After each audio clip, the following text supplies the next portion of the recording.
Would you like to find more creative writing ideas that your readers love? Hi there, my name is Brian Collins, and in this short video, I'm going to explain why ideas are everywhere and how you can find more creative ideas for your stories, for your articles, and for your books. So the key thing to understand is that creative writing ideas are everywhere. They're in the books that you read, they're in the people that you meet, they're in the activities that you do each day, they're even in your dreams. They are everywhere if you know where to look and if you learn how to capture these ideas regularly. So the first thing I would say to you is, if you're looking for more ideas, is to read often and outside of your comfort zone. So read books by authors you admire as well as books by authors you don't like. Read books by today's authors and read books by authors from times long past. And record notes from these books and capture ideas from these books, and then figure out interesting ways you can rework these ideas in the stories that you tell. Which brings me to number 2. Get into the habit of keeping a notebook. In your notebook, capture ideas from the books that you read. Capture ideas that you think about during the day, or those random thoughts that enter your head. If you wake up in the middle of the night, have your notebook next to where you sleep and scribble down your thoughts that pop into your mind.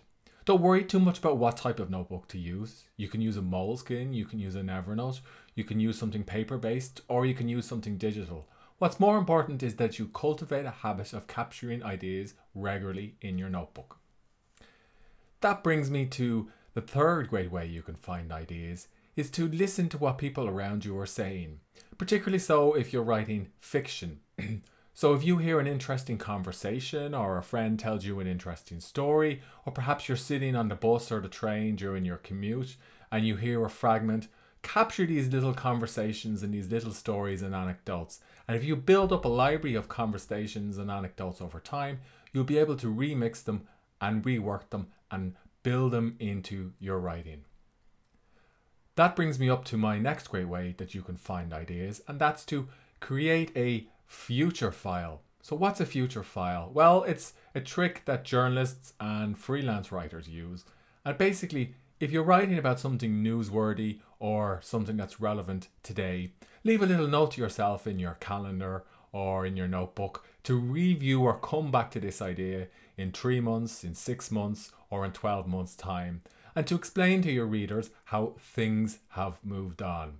Because not many writers take the time to go back and provide updates on something that was current from the past. My next tip is to mine your side interests. What do I mean by mine your side interests? Well, I like to run, and I often find that when I'm out for a run and I'm not thinking about writing, some of my best ideas for writing projects pop into my head. And when these ideas pop into my head, sometimes I'll just dictate them into my phone, or I'll remember to, when I go home, is to write down a single word or two and then use that for my writing project. Now, you may not like running, but perhaps you have another side interest. Perhaps you like to paint, or perhaps you like to sculpt, or perhaps you like to practice yoga. But consider ways that you can insert what you know about your side interests into your writing projects, because while these side interests may be very familiar to you, they're not necessarily going to be familiar to your readers. So tip number 6, if you want to find great creative ideas to write about, is to take a break. What do I mean by take a break? Well, if you find you're sitting in front of the blank page and your mind is really working hard at finding an idea for something to write about, but you're just not going anywhere, just stop what you're doing and go and do something that has nothing to do with writing. So you could go for a walk, or you could exercise, or you could even go to bed if it's late at night. And while you're asleep, your mind will continue to work on that creative problem, but you will feel more refreshed when you sit down at your desk the following day, and you'll find it that bit easier to get going and to find ideas for your creative work. And there's a definite scientific link between taking a break and between sitting down and feeling more creatively energized hours later. And of course, my last tip for you is to use a proven writing prompt to free write your way towards great ideas. A writing prompt is simply a sentence fragment or a picture or a couple of words that inspires you to write. And I've actually put together 101 proven writing prompts. You can get these proven writing prompts for free, and they will help you find lots of great ideas for your stories and for your articles and for your books. And to get these proven writing prompts, just click on the download button next to the video. Thanks for watching.